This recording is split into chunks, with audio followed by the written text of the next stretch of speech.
নমস্কার বন্ধুরা, আমি মিষ্টু চলে এলাম আবার একটা ছোট্ট ভিডিও নিয়ে। তো আপনাদের সাথে আমি কিছুদিন আগে ভিডিওতেই বলেছিলাম যে আমার একটা ছোট্ট রঙ্গন ফুলের গাছ আছে, যেটার কিনা হালকা গোলাপি কালারের রঙ্গন ফুল ফোটে।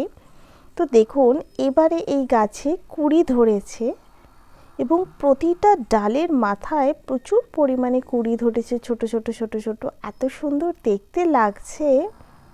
ফুল এখনো ফুটতে এখনো কিছুটা সময় লাগবে, কিন্তু কুঁড়িগুলো ধরেছে, এটা দেখে এত ভালো লাগছে। এই গাছটা প্রায় বয়স হয়ে গেল মোটামুটি 6 বছর, কিন্তু এই গাছটা না একটু হাইটে বাড়ে না, বাট কুঁড়ি হয়, ফুল হয়, খুব সুন্দর দেখতে লাগে।